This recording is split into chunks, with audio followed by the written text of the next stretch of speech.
Hello everyone, welcome back to my channel. तो हम पढ़ने वाले हैं जीएसटी का chapter number 14 that is tax invoice debit and credit notes including e way bills. तो इस चैप्टर में हम पढ़ेंगे कि टैक्स इनवॉइस क्या होता है, डेबिट एंड क्रेडिट नोट्स क्या क्या होता है, और एक एडिशनल सब टॉपिक भी है that is E way bill. और इसमें थोड़ा इंपॉर्टेंट है, ये 5 मार्क्स का डेफिनेटली आने वाला है। Debit note and credit note and E way bill is so important.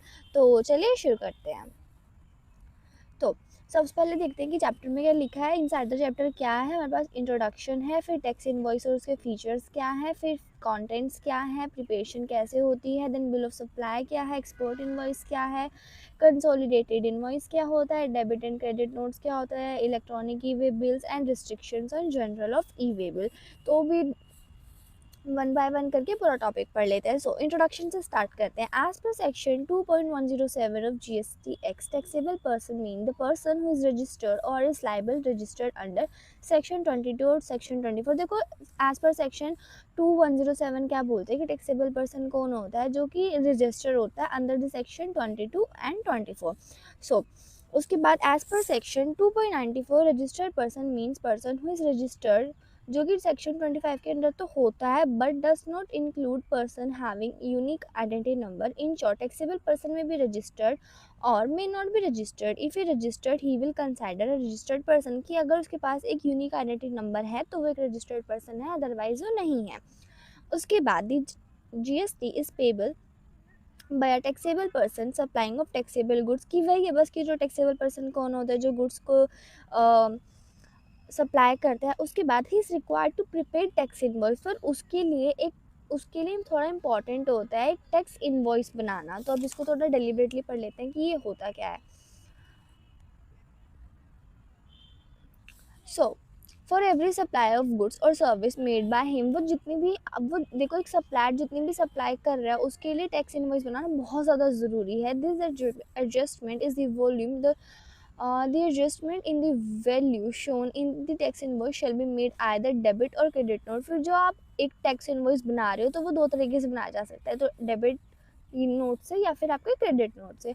उसके बाद मीनिंग ऑफ इनवॉइस, की इनवॉइस है क्या। So according to section 2.66 of CGST act defines invoice or tax invoice means tax invoice refer to in section under section 31 में लिखा है ये।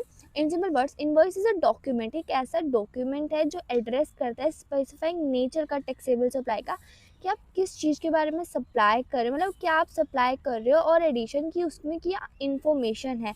It indicates the amount receivable by person issuing the invoice from the person to whom invoice is issued, कि वो आपको कितने amount receive हुई उस पर्सन से जिसको आप इनवॉइस दे रहे हो। उसके बाद it is normally issued after the completion of supply of good, जब आपकी सप्लाई ऑफ गुड हो जाती है उसके बाद ये इशू होता है। इससे पता लग जाता है कि आपने कितने रिसीव करे अपने कस्टमर से और आपके कस्टमर को कितनी चीज़ें प्रोवाइड हुई है। उसके बाद tax invoice and its feature, की टैक्स इनवॉइस क्या है और उसके फीचर्स क्या है। So this section 31 of CGST act make provision for issuance, की इनवॉइस और सप्लाई पे सेक्शन 31 के अंदर बताया जाता है। इस सिचुएशन है कि कुछ before discussing the provision tax invoice under section of CGST let us finally understand basic features. तो डायरेक्टली इसके फीचर्स पढ़ते हैं। फीचर्स क्या बोलते हैं। सो एवरी टैक्सेबल पर्सन, ये हर किसी टैक्सेबल पर्सन के पास होता है टैक्स इनवॉइस, हर कोई इसको इशू करता है।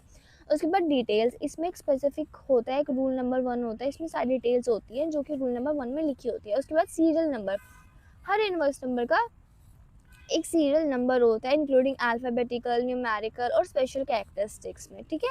उसके बाद HSN number, it should contain HSN code of good accounting code of service in respect of 10x और taxable person turnover beyond specific limit. HSN number in the sense कि आप इस लिमिट के बियॉन्ड आप सप्लाई कर सकते हो। उसके बाद मतलब आपकी क्या कैटेगरी है। तो उसके बाद इनवॉइस फॉर एक्सपोर्ट, क्या एक्सपोर्ट कर रहे हो तो फिर क्या होगा। If value less than 200 consolidated invoice, if value of invoice is less than 200, कि अगर आपकी अमाउंट आपकी 200 से कम है तो आपको कंसोलिडेटेड इनवॉइस दे दिया जाएगा। उसके बाद triplicate of goods, tax invoice for goods shall be triplicate with specific market, इसको आप ट्रिप्लिकेट कर सकते हो विद स्पेसिफिक मार्केटिंग के साथ। Then time limit, tax invoice for supply services shall be issued within the 30, आप सब supply कर रहे हो तो विद इन द 38 डेज आपको सप्लाई करना पड़ेगा वो इनवॉइस। उसके बाद in case banking company NBFC or FI invoice issued with 45 days, और अगर आपकी नॉन बैंकिंग फाइनेंशियल है या फिर आपकी एफआई इनवॉइसेज हैं वो आप 45 डेज के बाद भी कर सकते हो। देन उसके बाद duplicate for services, tax invoice service duplicate with specific marketing, आप स्पेसिफिक मार्केटिंग के साथ डुप्लीकेट भी कर सकते हो। उसके बाद special cases, in case of banking company, अगर आपके पास बैंकिंग कंपनी है, एफआई है, एनबीएफसी है या टेलीकॉम ऑपरेटर प्रोवाइडिंग सर्विसेज है, तो उनकी कुछ अलग से उनकी ब्रांच होती है जो अपने क्वार्टरली बेसिस पे इनवॉइसेस सप्लाई करते हैं। उसके बाद नेक्स्ट पढ़ते हैं that is bill of supply for exempt supply, कि देखो जो चीज़ें होती हैं जहाँ पे थोड़ी एग्जाम्पशंस लगी होती है उनकी भी डिटेल्स होती हैं और वो अंडर द रूल 4 में होती हैं। उसके बाद रिसिप्ट वाउचर, रिसिप्ट वाउचर क्या होता है, व्हेन एडवांस इज रिसीव, अगर आपके पास एडवांस रिसीव हुआ है तो आप एक रिसिप्ट वाउचर देंगे जिसमें सारी डिटेल्स लिखी होगी जो रूल नंबर 5 के अंडर आती है। इसमें क्या होगा, at this stage GST is payable but receipt can not avail the input tax credit, कि आपको जीएसटी तो हो जाता है बट आपको इनपुट टैक्स क्रेडिट की सर्विस से आप नहीं अवेल कर सकते हो। फिर उसके बाद आपके 3 पॉइंट से कट्स हैं, ये नहीं करेंगे हम। देन ई इनवॉइस क्या होता है, इनवॉइस में होता है कि एक ई इनवॉइसिंग सिस्टम है जहाँ पे जो बिजनेस टू बिजनेस होती हैं उनकी सर्विसेज आती है। देन ये जीएसटीएन प्रोवाइड करता है, मतलब वो नेटवर्क जो बनाया हुआ है गवर्नमेंट ने हमारा ऑनलाइन। उसके बाद for further use of the common portal, की कॉमन पोर्टल वगैरह के लिए। देन उसके बाद हमारा कंटेंट्स ऑफ इनवॉइस, की इनवॉइस हमारे कौन कौन से कंटेंट्स है। So as per the rule 1 of tax invoice के रूल 1 में बताया हुआ है कि क्रेडिट एंड डेबिट नोट के रूल्स 2017 में कौन कौन से है। तो first is detail of supplier, कि सप्लायर कौन है, लाइक उसमें उसका name, address, GST number, supplier का प्रॉपर हर चीज़ उसमें वहाँ पे मेंशन होगी। उसके बाद नेक्स्ट सीरियल नंबर, कि tax invoice shall contain consecutive serial number not exceeding 16 characters, एक 16 कैरेक्टर से ज़्यादा उसके सीरियल नंबर नहीं कंटेन हो सकते, प्रॉपर वहाँ पे स्लैश वगैरह प्रॉपर एकदम रिप्रेजेंटेबल हो। दैन डिटेल्स ऑफ इनवॉइस, कि आपकी डिटेल्स की इनवॉइस क्या है, डेट ऑफ इशू क्या है। Then details of registered receipt की रजिस्टर्ड पर उसका एड्रेस, जीएसटीएन, यूआईएन होना चाहिए। Then detail of unregistered receipt, अगर आपका कोई रिसिप्ट अनरजिस्टर्ड है तो उसकी सारी डिटेल्स होनी चाहिए। Then HSN number. उसके बाद डिस्क्रिप्शन ऑफ गुड्स क्या है, देन क्वालिटी ऑफ गुड्स क्या है, आपकी टैक्सेबल वैल्यू क्या है, देन रेट ऑफ टैक्स कि आप कितना चार्ज कर रहे हो, अमाउंट ऑफ टैक्स कितनी आ रही है, आपका प्लेस ऑफ सप्लाई कहाँ, इंटर स्टेट है, इंट्रा स्टेट है। देन एड्रेस ऑफ डिलीवरी क्या है, इन्फॉर्मेशन कैसी है, रिवर्स चार्ज है कि नहीं। देन सिग्नेचर, वहाँ पे डिजिटल सिग्नेचर होते हैं जो सप्लायर के होते हैं। उसके बाद हम ये पॉइंट्स हमारे फर्दर पॉइंट कट है। नेक्स्ट पढ़ते हैं that is preparation of invoice for different transaction. देखो डिफरेंट डिफरेंट ट्रांजेक्शन के लिए डिफरेंट डिफरेंट इनवॉइस बना दिए जाते हैं। तो पहला देखते हैं tax invoice is respect of goods, के अगर गुड्स की बात हो रही हो तो ये होता है under section 31.1, section 31.1 of CGST provide taxable person, जहाँ पे मतलब प्रॉपर एक जगह से दूसरी जगह पे गुड्स आ रहे हैं, जैसे कि रिमूवल ऑफ गुड्स, उसको रिसीव हो रही हैं गुड या फिर डिलीवरी कर रहे हो आप किसी और केसेस में। The time limit of issuing goods apply before time delivery removal, कि आप अगर गुड्स रिमूवल करने से पहले आप अपना इनवॉइस बना के भेजोगे, आप उसके बाद नहीं बना सकते हो। So under section 31.1 of CGST time limit for issue has been differently 2 categories, इसकी 2 कैटेगरीज हमने वो करी हैं, वेयर द इन्वॉल्वमेंट, जहाँ पे हमारी गुड्स की इन्वॉल्वमेंट हो रही हो, एंड इन अदर केसेस, अगर अदर केसेस की बात हो रही हो तो यहाँ पे before or at the time of goods removal, कि जिस टाइम आप रिमूवल कर रहे हो गुड्स का उस टाइम या फिर आप उससे पहले इनवॉइस बनाओगे। या फिर सेम अदर केसेस में भी है कि या तो तब आप कर रहे हो या फिर आप उससे पहले कर रहे हो। तो उसके बाद next page that is second, that is supplying involving moving of goods, की गुड्स की मूवमेंट हो रही है तो वही सेम ही है कि आप या तो टाइम पे करो या फिर उसके निकलने से पहले करो, अदर केसेस हैं तो उसमें भी सेम ही है। उसके बाद ये एक और है कि गुड्स ऑफ रिमूवल दोनों 29 को हुई थी, डेट ऑफ इनवॉइस एक दिन आपने उसी दिन करा था, एक आपने उसके बाद में करा है। तो उसके बाद लास्ट डेट ऑफ क्या होगी कि ओनली बिफोर या फिर पहले, या तो उसी दिन या फिर 29 अगस्त वो होगी, और सेम उसमें भी 29 अगस्त होगी क्योंकि वही लास्ट डेट होगी जिस दिन आप डिस्चार्ज कर दोगे गुड्स अपने पास से। Then second one that is tax invoice in respect of services, अगर सर्विसेज की बात हो रही हो। So as per rule 2 of the tax invoice rule include the period of 30 days, कि आप सप्लाई के 30 विदिन द 30 डेज आप वो करोगे। उसके बाद the first provision further provides the invoice shall issued within the period of 45 days from the date of supply. और within the 45 period की जब आपने सप्लाई कर दी है उसके बाद नेक्स्ट पेज पे पढ़ते हैं। नेक्स्ट पेज पे क्या लिखा है, supply of services within 30 days from date of completion of supply. कभी सप्लाई कंप्लीट हो गया तो आप विद इन 30 डेज करोगे। या फिर सप्लाई ऑफ सर्विसेज बाय, जैसे कि सप्लाईज होती है insurer, banking company, financial institution और नॉन बैंकिंग फाइनेंशियल कॉर्पोरेशन, इन सब में यहाँ पे विद इन 40 डेज कर सकते, 45 डेज कर सकते हो अगर आपने सप्लाई कर दी है डिस्चार्ज। उसके बाद एग्जाम्पल्स है, ये तो आप एक बार खुद ही पढ़ लेना, छोटी छोटी एग्जाम्पल है और ऊपर वाले पढ़ के हैं सेम उसी पे बेस्ड है। तो उसके बाद third one that is receipt voucher. कि रिसिप्ट वाउचर क्या होता है, फिफ्थ मार्क का आई थिंक सो ये आएगा, इंपॉर्टेंट भी लिखा है। उसके बाद और any other documents for advance payment, अगर आप एडवांस पेमेंट कर देते हो।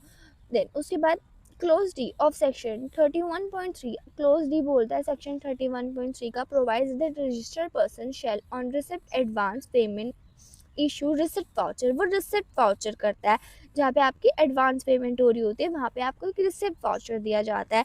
So the provision relating the time of supply of goods और सर्विसेज आर मेड, ये आप सेक्शन 12 में बनता है, सेक्शन 13 में बनता है। इसमें सारे आपके अमाउंट्स आपकी जितनी भी अमाउंट रिसीव्ड हो रही होती है उसके लिए होता है।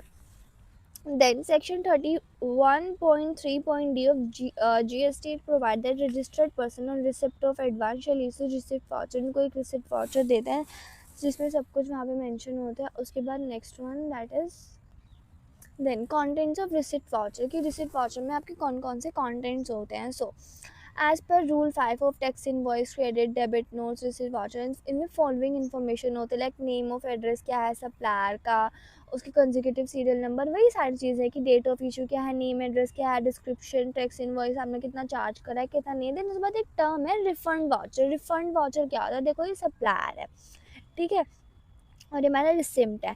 पहले इसने इसको एडवांस पेमेंट कर दी, फिर इसने इसको रिसिप्ट वाउचर दे दिया, पर इसने कोई सप्लाई नहीं दी, ना ही कोई टैक्स इनवॉइस दिया, तो यहाँ पे आपका जो अमाउंट है वो आपकी रिफंड हो जाएगी। ऑलराइट, उसके बाद पर्टिकुलर्स ऑफ रिफंड वाउचर। की रिफंड वाउचर की पर्टिकुलर्स क्या होता है, नेम एंड एड्रेस होता है, सेम कंसेक्यूटिव सीरियल नंबर होता है, date of issue, name address, ये सारी चीज़ें, ये सारी चीज़ें अगेन एंड अगेन बताइए जैसे कि अच्छे से रिवाइज हो जाए। उसके बाद name and date of receipt of voucher, description क्या है, रेट ऑफ टैक्स क्या है, आपका सिग्नेचर, डिजिटल सिग्नेचर सप्लायर के क्या क्या है। तो उसके बाद issue of invoice in case of reverse charge mechanism where supplier is unregistered. जहाँ पे जो सप्लायर होते हैं वो अनरजिस्टर्ड होता है, और जो मे बी ये वो है कि यहाँ पे आपका जो कस्टमर होता है वो पे कर रहा होता है गवर्नमेंट को। उसके बाद the person supplying of good service may not be registered, अगर वो रजिस्टर्ड नहीं है तो charge by receipt by worship provision, तो जो रिसिप्ट होगा वो पे करेगा। इन सच केसेस के लिए क्लोज एफ बनाया हुआ है of the section 31.3 provided invoice prepaid receipt of services on the date of receipt of supply की जिस दिन उसको रिसीव हुई है। उसके बाद where inter state supplies are receive from unregistered person aggregate values unregistered up to 500 in a day then supplier are exempt. कि देखो कोई अगर आपका इंटर सप्लाई हो रहा है और वहाँ पे किसी अनरजिस्टर्ड से रिसीव करी है आपने और उसका जो एग्रीगेट है वो 5000 इन अ डे हो रहा है, तो कुछ ऐसे सप्लाई जो होते हैं वो एग्जेम्प्ट होती हैं। उसके बाद payment voucher, when payment is made under the reverse charge payment voucher is required to be issued। अगर आपकी पेमेंट हुई है अंडर द रिवर्स चार्ज में तो एक पेमेंट वाउचर इशू किया जाता है। द रिसिप्ट रजिस्टर्ड पर्सन, जो रिसिपेंट होता है जो रजिस्टर्ड पर्सन होता है, shall issue a payment voucher at the time of making payment. तो वो जिस दिन में पेमेंट कर रहा होता है तो वो सप्लायर को देता है जो कि अनरजिस्टर्ड होता है, ठीक है। जो पेमेंट वाउचर होता है ये शायद जो कस्टमर होता है वो तो वो इशू करा रहा होता है अपने सप्लायर को। उसके बाद fifth one that is invoice for continuous supply of goods. ये क्या है, so continuous supply of goods mean supply of goods which is provided agree to provide continuously, आपको कॉन्टिन्यूसली प्रोवाइड करने वाले हैं रिकरेंट बेसिस पे under the contract whether or not means वे वायर, जहाँ पे वायर केबल पाइपलाइन इन सब की बात नहीं हो रही होती है। उसके बाद for which the supply invoice are received on regular period basis पे गवर्नमेंट में सब्जेक्ट। देन उसके बाद in some case in cases of continuous supply of goods where successive statement of accounts or कंसेसिव payments are involve invoice shall be before at the time of such expenses. Each payment is section for example जैसे केरोसिनोल हो रहा है supply through the pipeline, तो यहाँ पे ये आएगा। उसके बाद नेक्स्ट, सो अब नेक्स्ट एक्स पर sub section 4 of 31 in case of continuous supply the invoice shall be issued before. तो यहाँ पे भी जो इनवॉइस होता है वो या तो बिफोर होगा या फिर eight the time of delivery of supply. उसके बाद time limit for issue of invoice continuous supply, time limit क्या होता है before or at the time of each account statement issued made, कि जब आपकी पेमेंट करी जाती है आप तब बना सकते हो। उसके बाद invoice for continuous supply of services. So continuous supply of services mean a supply service which you provide agree to provide continuously, जब recurrent basis पे दे रहे हो for exceeding 3 month with a periodic payment, आप 3 month के लिए कर रहे हो और आपको periodic जो पेमेंट है वो आपको रिसीव हो रही है। In case of continuous supply of services provision for issue invoice are as below। यहाँ पे कुछ provisions है तो वो क्या है। So first is before due date of payment, where the due date of payment is ascertainable from the contract the invoice shall be issued or before due date of payment. However, if advance is receipt voucher is required to be issued not tax। जहाँ पे जो आपने जो payment कर दिया before due date से कर दिया, तो यहाँ पे अगर आपको एडवांस रिसीव हो रहा है तो यहाँ पे रिसिप्ट वाउचर बन जाएगा। उसके बाद whether due date of payment is not ascertainable, जहाँ पे असर्टेनेबल नहीं है। उसके बाद date on which payment receive, और जिस दिन आपको डेट पे पेमेंट रिसीव हो गई है। So whether the due date of payment is not ascertain, अभी असर्टेन नहीं हुई है date from the contract. So the invoice shall be issued before or at the time of supply receive payment. तो यहाँ पे आपको जो इनवॉइस है या तो जब पेमेंट कर रहे हो वहाँ पे तब रिसीव हो गया या फिर उससे पहले रिसीव हो सकता है। देन उसके बाद third point that is way are payment link with complementation of payment. जहाँ पे माइलस्टोन, जहाँ पे आपकी जो पेमेंट है वो आपको तब मिली जब आपका कॉन्ट्रैक्ट एकदम कंप्लीट हो गया। ये नेक्स्ट पेज से डायग्राम से थोड़ा ज़्यादा अच्छे समझ में आएगा। So time limit for issue of invoice कब होते हैं, if due date is not ascertain, कि जो अभी वो सर्टेन हो गई है। सो इशू इनवॉइस ऑन और before due date of payment, payment से पहले या फिर उसी दिन कर सकते हो। And then second that is if due date not ascertainable, कि अगर जो ड्यू डेट है वो असर्टेनेबल नहीं करी जा रही है तो यहाँ पे जो इनवॉइस हो गया तो उसी दिन या फिर उससे पहले। उसके बाद if payment is linked with completion of an event, अगर जो पेमेंट है वो किसी इवेंट से कनेक्ट है। सो इशू इनवॉइस और ऑन और before date of completion of that event, कि या तो जिस दिन वो इवेंट कंप्लीट हुआ है या फिर उसके कंप्लीट होने से पहले ही। Then next one 7 that is invoice on ceasing of contract, कि ये क्या है। Section 21.6 provides that where supply of services cease under a contract before the completion of contract, यहाँ पे जो कॉन्ट्रैक्ट है वो सीज हो गया है उसके कंप्लीट होने से पहले। So the invoice shall be prepare the time of supply when cease, तो यहाँ पे जो इनवॉइस होगा वो तब बनाया जाएगा जब आपकी सप्लाई जो है वो सीज कर दी जाएगी। देन उसके बाद next one that is invoice for goods sent on approval as per section 31.7 in case of goods sent for approval or return, जहाँ पे goods approval पे फिर return पे होगी तो जो हमारा invoice होगा या before issued at the before the time it became known that supply has taken 6 month thereafter after, जहाँ पे 6 मंथ का गैप होगा तो उस टाइम पे आपकी जो इनवॉइस होगी वो रिलीज करी जाएगी। Then 9th one that is no invoice and consolidated invoice under the section 31.3b read with fourth provision to rule 46। So a registered person may not issue tax invoice if, वो नहीं कर सकता अगर उसकी value goods की supply 200 से कम है या फिर जो रिसिप्ट है वो अनरजिस्टर्ड है या फिर जो रिसिप्ट है उसको इनवॉइस नहीं चाहिए। Then instead of such registered person shall issue consolidated tax invoice, तो इन सब ट्रांजेक्शन्स के लिए वो एक कंसोलिडेटेड टैक्स इनवॉइस बना देता है इन सब ट्रांजेक्शन्स के लिए। Then 10th one that is revise tax invoice, की रिवाइज टैक्स इनवॉइस के under the section 31.3 and read with rule 53। So a revised tax invoice can be issued every registered person who has granted registration with effect of a date, कि जो हर कोई इंसान जो कि registered हो गया है या फिर revise tax invoice shall within 1 मेन date of issue of certificate registrants, कि आपको 1 महीना हो गया रजिस्ट्रेशन सर्टिफिकेट मिले हुए तो आप बना सकते हो। फिर उसके बाद दिस प्रोविजन नेसेसरी फॉर, ये सारे प्रोविजन नेसेसरी है जो भी रजिस्टर्ड हुआ है new with in the 30 days उसके लिए सब कुछ एलिजिबल हो जाता है। देन अब नेक्स्ट पेज पे पढ़ते हैं क्या लिखा है। Manner of issuing the invoice under the section 31.1 to read with the rules. So manner to issue invoice कि ये क्या है. In case of taxable supply of goods, invoice shall prepaid in triplicate. जो invoice वो triplicate बनता है. So ये original copy होती है जो recipient को दे दी जाती है. then duplicate होती है वो ट्रांसपोर्टर को दी जाती है. ट्रिप्लिकेट कॉपी कहाँ पे दी जाती है, यहाँ पे ट्रिप्लिकेट फॉर सप्लायर, ये सप्लायर के लिए बनाई जाती है. फिर उसके बाद in case of taxable supply of services invoice shall B share in duplicate, जहाँ पे वो डुप्लीकेट शेयर होती है. सो ओरिजिनल कॉपी कहाँ जाती है, रिसिपेंट के पास. डुप्लीकेट कॉपी कहाँ जाती है, सप्लायर के पास.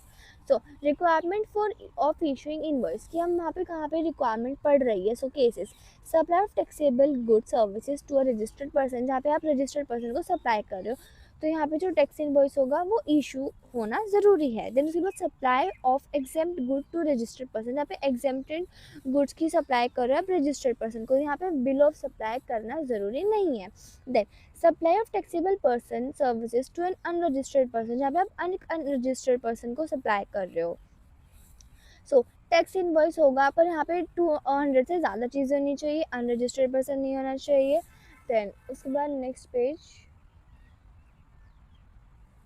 ये तो कुछ नहीं है, आप सीधा नेक्स्ट पढ़ते हैं. That is bill of supply कि बिल ऑफ सप्लाई क्या है. So the clause C of section 31.3 provided a person making supply of goods or services on which payment tax exempted or is paying tax under composition scheme, कि यहाँ पे या तो exempted हो या फिर वो composition scheme के अंदर हो, then shall not issue tax invoice but issue document called bill of supply. वहाँ पे आप bill of supply provide करते हो, आप tax invoice नहीं पे करते हो. सो क्या लिखा है, रजिस्टर्ड पर्सन क्या होता है, सप्लायर एक्सेप्टेड गुड्स और सर्विसेज या दोनों, या फिर उसके बाद या फिर पेमेंट हो रही हो टैक्स अंडर सिस्टम. तो यहाँ पे टैक्स इनवॉइस नहीं आता है, यहाँ पे सिर्फ ओनली बिल ऑफ सप्लाई आता है. उसके बाद contents of bill of supply क्या है, as per rule 4 of tax invoice rule bill of supply contain the following.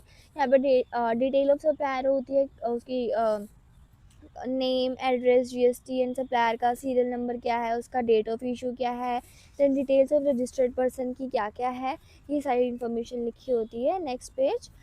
So HSN code लिखा होता है वहाँ पे. उसके बाद description of good services, value of supply कितनी कर रहे हो. देन उसके बाद no bill of supply if value less than 200. अगर यहाँ पे वैल्यू 200 से कम है तो यहाँ पे भी बिल ऑफ सप्लाई नहीं इशू होने वाला है. फिर उसके बाद the recipient of supply is registered, पढ़ लेते हैं पूरा. The first provision to clause C of section exempted registered person issuing bill of supply if supply of less than 200 subject condition prescribed. However, as per Rule 49 of CGST rules, he has to issue bill of supply the value supply less than in case where the recipient of supply registered person or the recipient requires such invoice. कि देखो जो section जो rule 49 है CGST का वो क्या बोलता है, he has to issue bill of supply even if the value of supply is less than. अगर उसको दो केसेस में करनी होती है, 200 से भी कम है तब भी, या तो वो जो रिसिपेंट होगा वो रजिस्टर्ड होगा या फिर उसको इनवॉइस चाहिए होगा. देन पढ़ते हैं एक्सपोर्ट इनवॉइस क्या होता है. So in case of export goods, अगर आप गुड्स एक्सपोर्ट कर रहे हो, ये इसलिए होता है, सप्लाई जो होती है एक्सपोर्ट के लिए होती है, पेमेंट होती है. देन ये सब यहाँ पे नेम एड्रेस होता है, रेसिपेंट का नेम, डिलीवरी वगैरह लिखी होती है. देन कंसोलिडेटेड इनवॉइस क्या होता है, एक रजिस्टर्ड पर्सन होता है, registered person may not issue tax invoice for supply. जहाँ पे 200 से कम की वैल्यू होती है वहाँ पे आपको कंसोलिडेटेड इनवॉइस दे दिया जाता है. उसके बाद क्या क्या कंडीशंस होती हैं यहाँ पे लिखे हैं, the recipient is not registered नहीं होना चाहिए. उसके बाद जो रिसिपेंट हो उसको नहीं चाहिए इनवॉइस तो हम इसलिए उसको प्रोवाइड कर देते हैं कंसोलिडेटेड टैक्स इनवॉइस. देन आप पढ़ते हैं debit note and credit notes क्या क्या होते हैं. So in section 34 of the act provide circumstances in which the credit and debit notes can be issued. यहाँ पे जो अंडर सेक्शन 34 बोलता है कि आपको कुछ केसेस दिए हुए हैं जहाँ पे आपको डेबिट और क्रेडिट नोट इशू करना है. It must be mention that the credit notes are required to uploaded in the government portal, कि आपको यहाँ पे ज़रूरी होता है गवर्नमेंट पोर्टल पे आप इनको अपलोड करो. अगर आपकी जो टेबल दी हुई है फॉर्म GSTR 1 में, the tax liability of taxable person will be increase decrease based on information, कि जो टैक्स लायबिलिटी होती है तो वो इंक्रीज डिक्रीज होगी एज पर द इन्फॉर्मेशन कि आपकी इन्फॉर्मेशन क्या है. उसके बाद अभी नेक्स्ट पेज पे पढ़ते हैं. It is quite a easy chapter I think so, जहाँ तक मुझे लग रहा है. देन अब पढ़ते हैं डेबिट एंड क्रेडिट नोट, कि डेबिट एंड क्रेडिट नोट क्या होता है. Credit note shall be issued where. तो क्रेडिट नोट कहाँ कहाँ इशू होता है? Taxable person taxable value in invoice is more than taxable value of that supply. देखो क्रेडिट नोट में ऐसा होता है जहाँ पे आपको कम चार्ज करने पड़ते हैं तो बड़ा ज़्यादा चार्ज कर ले होते हैं, तो वहाँ पे ये इंक्लूड होता है, ठीक है। उसके बाद tax charge in invoice is more then taxable on that supply, कि यहाँ पे ज़्यादा चार्ज कर लिया है। तो देन उसके बाद जो good supply are return by recipient, क्या रेसिपेंट ने गुड्स को रिटर्न कर दिया। देन उसके बाद where the supply is found to be deficient, जहाँ पे जो सप्लाई है वो डिफिशिएंट फाइंड करी गई है। देन डेबिट नोट क्या पे होता है? जहाँ पे taxable person invoice is less then taxable tax payable on that supply, के आपने थोड़ा ज़्यादा चार्ज करना था बट आपने गलती से थोड़ा कम चार्ज कर लिया है। तो उसके बाद tax charge invoice is less then taxable on that supply, same वही बात है। देन अब पढ़ते हैं क्रेडिट नोट क्या होता है। So after issuing a tax invoice or bill of supply, there could be some C's where the amount charged the recipient is higher than amount, जहाँ पे आपको चाहिए होती थी आपने उसे ज़्यादा ही चार्ज कर लिया। Then for example best amount आपने 100 की अमाउंट लेनी थी बट आपने चार्ज अमाउंट 100 पीसेस ही कर लिए बट आपने उसको प्रोवाइड 90 ही पीसेस करे हैं। तो उसके बाद यहाँ पे आपको एक is exceed in this cases ledger recipient show an excess, यहाँ पे आपका एक्सेस बैलेंस दिखाता है एक्चुअल अमाउंट से। तो यहाँ पे जो क्रेडिट नोट होता है वो इशू कर दिया जाता है एक्सेस अमाउंट के लिए। सो अंडर द सेक्शन 34.1 क्या बोलते हैं, क्रेडिट नोट इशू करा जाता है जहाँ पे जो सप्लायर होता है, जहाँ पे वेयर द टैक्सी पर्सन जहाँ पे से ज़्यादा चार्ज कर लिया, और वही सेम चीज़ है कि रिटर्न करा है और सप्लाई जो हमारी आई है वो डिफिशेंट आई है। घुमा फिरा के एक ही बात बोली है उन्होंने हर जगह। उसके बाद सॉल्यूशन क्या पड़ता है? As per section the tax invoice has been supply of any goods, हर किसी गुड्स एंड सर्विसेज के लिए होता है। यहाँ पे रिवाइज इनवॉइस भी बना दिया जाता है। फिर उसके बाद बेनिफिट ऑफ क्रेडिट नोट्स, के क्रेडिट नोट्स के क्या क्या बेनिफिट होते हैं। सो दस इज टैक्सेबल इंस्पॉर has issue credit note along with tax and taxable person declare insurance of credit note by uploading, अपने गवर्नमेंट पे पोर्टल पे उसको अपलोड कर देते हैं। तो यहाँ पे जो टैक्स लायबिलिटी होती है टैक्सेबल पर्सन की वो थोड़ी कम हो जाती है, क्योंकि हाँ उसको कंसेशन मिल रहा है। उससे पहले ज़्यादा चार्ज हो गए थे, गलती से अब उसको कम कर रहे हैं तो हाँ उसे कंसेशन तो मिलेगा ही, तो उसे बेनिफिट तो होगा ही। उसके बाद डेबिट नोट, डेबिट नोट क्या होता है? Under the section 34.3 after issuing tax invoice bill of supply, same चीज़ है कि आपने 5% चार्ज कर लिया इंस्टेड ऑफ 18%, ये लिखा है इधर। उसके बाद tax person invoices less than जितनी वैल्यू थी उससे कम चार्ज कर लिया है। देन उसके बाद tax charge invoice less than tax, हाँ सेम बात है सेम। देन उसके बाद furnishing details of debit note क्या लिखा है? The registered person who issue a debit note shall declare the particulars of that debit note in the return month during which debit note has been issue, कि वो सब कुछ ऐसे लिख देता है कि उसी मंथ में लिख देता है। Then link with the invoice the debit note credit note must contain the invoice number, जो हमारा डेबिट एंड क्रेडिट नोट होता है उस पर हमारे इनवॉइस नंबर लिखे होने चाहिए ओरिजिनल सप्लाईज के। देन उसके बाद ये GSTR फॉर्मेट में भी होने चाहिए जो प्रॉपर है, जैसे पोर्टल पे आप अपलोड करोगे वहाँ पे उसके लिए। देन उसके बाद नेक्स्ट पेज क्या कहता है? Contents of revise invoice credit और डेबिट नोट, कंटेंट्स क्या क्या है revise debit and credit note के सबके मिला के। So as per rule eight per sub rule of 8.1 of tax invoice rules क्या क्या बोलते हैं? द वर्ड रिवाइज इनवॉइस, यहाँ पे रिवाइज इनवॉइस लिखा होता है, नेम एंड एड्रेस लिखा होता है, नेचर ऑफ डॉक्यूमेंट क्या है आपका, देन आप स्लैश वगैरह प्रॉपर लगा रहे हो, हाइफन वगैरह यूज़ कर रहे हो, then date of issue document क्या है, नेम एंड एड्रेस क्या है, GSTN का सीरियल नंबर लिखा होता है, सिग्नेचर और डिजिटल सिग्नेचर होते हैं। देन पॉइंट इलस्ट्रेशन, अब यहाँ पे कुछ इलस्ट्रेशन दी हुई है like Mrs Gupta and co supplied printing papers to Mrs Garg, उन्होंने उसको दिए हैं। Then high having value of 10 lakh थी एंड चार्ज 20 इंस्टेड ऑफ 5, उन्होंने ज़्यादा चार्ज कर लिया, 5 चार्ज करना था। नाउ दिस ट्रांजेक्शन रेक्टिफाइड, अब उसको कैसे रेक्टिफाइड करना है तो प्रॉपर प्रोसीजर दिया हुआ है। सो GST के प्रैक्टिकल्स नहीं आते हैं, सो मुझे नहीं लगता ये आएंगे, तो इसको छोड़ देते हैं अभी। उसके बाद next page that is adjustment in tax liability कि टैक्स लायबिलिटी में क्या एडजस्टमेंट करनी है। So the credit not reduce the tax liability of tax person, कि उसने टैक्स की लायबिलिटी तो कम कर ही दी है। उसके बाद every taxable person is required to declare the detail of output supply. हर किसी को एक आउटपुट सप्लाई की प्रॉपर इसे डिटेल बनानी पड़ती है, प्रॉपर अपलोड वगैरह करना पड़ता है। उसके बाद डिलीवरी चलान, डिलीवरी चलान क्या होता है? सो ये आई थिंक सो ट्रांसपोर्टर वगैरह के लिए होते हैं। बाकी पढ़ लेते हैं बारी क्या लिखा है। Rule 55 of CGST rule 55 of CGST rule क्या बोलता है? In case where invoice can not be issued at the time of removal of goods or where invoice is not required, जहाँ पे इनवॉइस रिक्वायर्ड नहीं होता है या फिर आप कर नहीं पाते हो रिमूवल के टाइम पे। So fourth, then transportation of goods or delivery challan में भी इशूड, तो यहाँ पे ट्रांसपोर्टेशन के लिए एक डिलीवरी चलान इशू कर दिया जाता है। डिलीवरी चलान में भी फॉलोइंग केसेस के लिए होते हैं। यहाँ पे सप्लाई ऑफ लिक्विड गैस, अगर आप लिक्विड गैस कर रहे हो, सप्लाई अननोन है, ट्रांसपोर्टेशन फॉर जॉब वर्क के लिए है, transportation of goods for a reason that way of supply, जहाँ पे सप्लाई करने के लिए है नहीं बट आप फिर भी कर रहे हो उसके हिसाब से।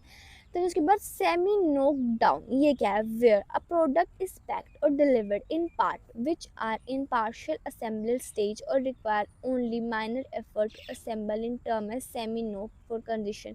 Fan is generally packed in semi knock condition when it require only minor effort, जहाँ पे आपको प्रोडक्ट दिया हुआ है बट वो एक इतना इनकम्प्लीट वे में दिया हुआ है, हल्का सा इनकम्प्लीट, जैसे कि आप फैन अब इतना बड़ा होता है, अब उसको हर जगह तो ऐसे नहीं दे सकते ना, तो उसकी जो हमारे पास जो उसकी पंखुड़ियाँ होती हैं वो अलग करके देते हैं। सो यहाँ वो बोलते हैं सेमी नोक डाउन प्रोडक्ट। उसके बाद completely knock down, where a product is packed और delivery in unassembled manner which require extensive assembly, जहाँ पे उसको एक्सटेंसिव लगते हैं। सो इन SKD और CKD delivers a complete invoice issue, यहाँ पे प्रॉपर कंप्लीट इशू करते हैं। यहाँ पे फर्स्ट कंसाइनमेंट होती है। देन उसके बाद कंटेंट्स ऑफ डिलीवरी चलान क्या होता है? डिलीवरी चलान कंटेन ऑल रिलेवेंट इन्फॉर्मेशन, जो कि इनवॉइस में ज़रूरी होती है, सारी यहाँ पे रिलेवेंट इन्फॉर्मेशन चाहिए होती है। अब बढ़ते हैं next, that is a delivery challan issued the triplicate, यहाँ पे ट्रिप्लिकेट करे, ओरिजिनल कॉपी देते हैं रिसिपेंट को, डुप्लीकेट देते हैं ट्रांसपोर्टर को, और थर्ड ट्रिप्लिकेट दे देते हैं सप्लाई को। सब but the most important topic that is electronic way bill. अब इलेक्ट्रॉनिक वे बिल क्या होता है? So e way bill is an electronic bill, एक ऐसा इलेक्ट्रॉनिक बिल है will be required for the movement of GST paid goods where value of goods exceed 50,000 except for certain specific exceptions, कि जहाँ पे आपकी जो अमाउंट है वो 50,000 से ज़्यादा एक्सपेंड कर रही है, exceptions relating to mode of transport specific, कुछ एक्सेप्शंस भी होते हैं इसके। Then purpose of E way bill क्या है? यहाँ पे टैक्स इवेशन चेक करने के लिए, यहाँ पे प्रोविजन बनाने के लिए, जैसे कि कुछ होता है ना, एक पर्टिकुलर अमाउंट होती है जब आप किसी को ऑनलाइन भी पे कर सकते हैं, आप उससे ज़्यादा पे नहीं कर सकते, तो ये थोड़ा काइंड ऑफ उसी से सिमिलर वाला है।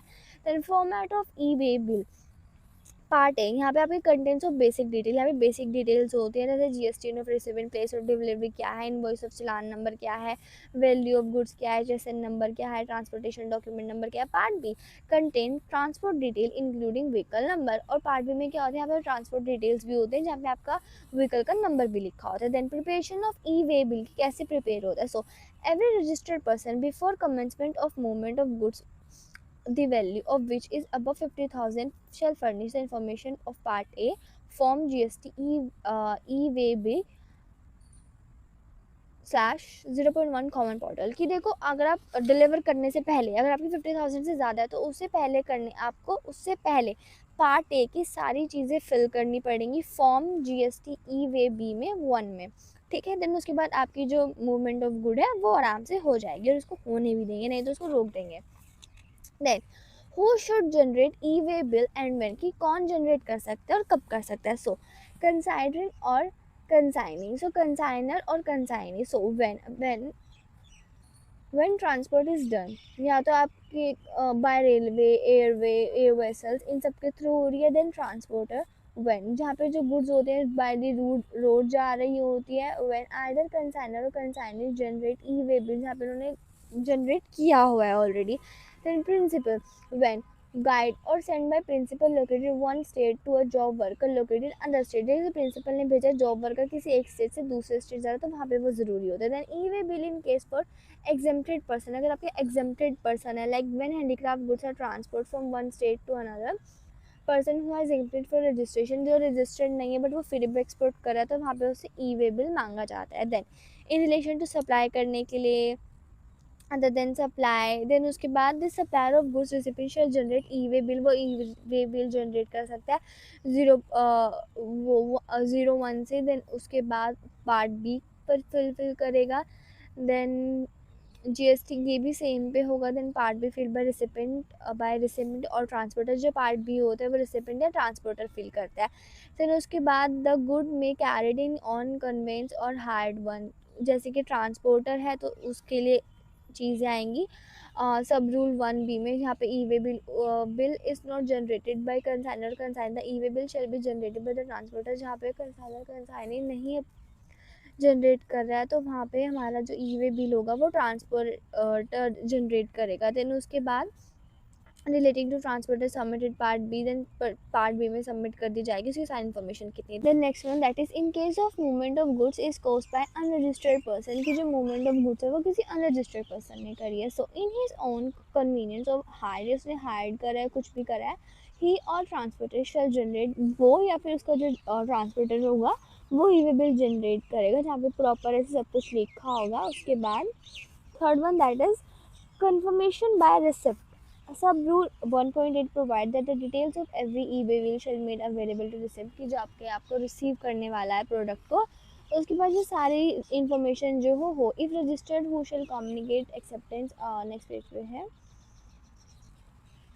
Consignment consider e way bill there where receipt does not communicate acceptance, कि अगर वो रिजेक्ट वगैरह कर देता है 72 of the details been available to, पर उसको अवेलेबल करा दी जाती है सारी चीज़ें। So he shall deem that he has accepted goods, फिर उसे गुड्स को एक्सेप्ट करना पड़ता है। So next one that is no E way bill if goods are transport for a distance less than 10 kilometres, कि अगर आप विद इन दी 10 किलोमीटर्स के अगर आप अंडर सेंड कर रहे हो गुड्स को तो वहाँ पे आपका कोई ई वे बिल नहीं बनता है। फिर उसके बाद upon generation of E way bill on the common portal, की कॉमन पोर्टल पे बनाए जा रहा है तो एक यूनिक ई वे बिल नंबर भी ई बी एन में आपको प्रोवाइड करा जाता है ट्रांसपोर्टेड और रिसिपेंट वगैरह के लिए। फिर उसके बाद वेयर द कंसाइनर और consignee has not generated form G S T E way bill, उन्होंने 0 1 नहीं प्रोवाइड करा है। फिर and value of goods is more than, और वैल्यू आपकी 50,000 से ज़्यादा भी है, so then the transporter will generate, फिर जो ट्रांसपोर्टर होगा वही जनरेट करेगा। सो बेसिकली पूरे वे बिल में सिर्फ 2 3 ही चीज़ें थी कि आपको अगर 50,000 से ज़्यादा आपकी चीज़ें हैं तो आप उसको इशू करने वाले हो, अगर आप नहीं करो तो आपको ट्रांसपोर्टर इशू करेगा बस। देन जनरेशन थ्रू एसएमएस, की जो the explanation provide the facility generation, तो कैंसिलेशन होता है ये आपका एक एसएमएस थ्रू भी हो सकता है, ऑनलाइन है तो एसएमएस तो होंगे ही involve. Then validity of E way bill की कब तक वैलिडिटी होती है। So as per rule 7 of the validity of E way bill shall be as follows, less than 100 kilometre है तो 1 डे होगी, और फिर अगर फॉर एवरी 100 किलोमीटर अगर है तो वो एक एक दिन बढ़ता चला जाएगा। उसके बाद यहाँ पे जो डिस्टेंस होता है एक ओरिजिनिटी और डेस्टिनेशन के बीच में होता है। देन एक्सेप्शंस क्या क्या होता है। So situation with in which e way bill is not required to be generated, वे कौन कौन सी चीज़ें जहाँ पे उसको जनरेट करने की ज़रूरत हमें नहीं पड़ती है। So where the goods being transported, अगर आपके जो गुड्स हैं वो स्पेसिफिक है अंदर अनेक्चर ऑफ नोटिफिकेशन के अंदर उसके तहत, देन जहाँ पे जो गुड्स जो है वो एक नॉन मोटराइज कन्वीनियंस के थ्रू जा रही है। And next one that is जो गुड्स है वो ट्रांसपोर्ट हो रही है port, airport, cargo, complex land, custom वगैरह के थ्रू, इन सब के लिए। फिर उसके बाद next that is in respect of movement of good with in such areas notified, जहाँ पे जो गुड एरिया है वो नोटिफाइड करे हुए हैं under the close T of सब रूल ऑफ 14 या फिर टैक्स कंसर्न, इन सब चीज़ों के लिए यहाँ पे आपको नहीं बनाना पड़ता है। Then last thing that is date of when E way bill release, कि कब होगा। सो अगर इंटर स्टेट है तो 1 अप्रैल 2018, एंड इंट्रा है मतलब सेम स्टेट में है तो 3 जून 2018। सो अब एक लास्ट टॉपिक है that is restriction on generating of E way bill with effect of 21 June 2019। So restrictions क्या है। सो नोटिफिकेशन विद इफेक्ट, जो सीबीए है उन्होंने नोटिफाई दिया, जो सेंट्रल टैक्स है उन्होंने भी, देन प्रॉपर डेट इस चीज़ को रूल प्रोवाइड करा है। Then who assess who is composition dealer has not filled GST return for 2 consecutive taxable periods। जो अगर आप एक composition dealer हैं, अगर आप कंपोजिशन डीलर हैं तो आप जीएसटी रिटर्न के लिए फाइल नहीं कर सकते हैं। Then E way bill can not be generated for making supply team, और वहाँ पे ई वे बिल भी नहीं जनरेट होगा। इन केसेस ऑफ अदर एसेस, अगर आपके अदर केसेस है अदर देन कंपोजिट डीलर है, तो if they do not file there GST return, अगर वे नहीं फाइल करते हैं for a consecutive period like 2 months के लिए नहीं करते हैं, तो उनको भी ई वे बिल नहीं जनरेट होगा। सो या that's for chapter number 14, that is tax invoice debit and credit notes including A way bill. अगर ये आ गए तो आई होप सो आप बहुत अच्छे से कराओगे। सो गुड लक, एंड इसकी पीडीएफ आपको व्हाट्सएप के चैनल पे मिल जाएगी। जिसने चैनल ज्वाइन नहीं करा है चैनल ज्वाइन कर दीजिए। So thank you for watching this video, hope you good in studies. So see you next video. Until the next video, take care.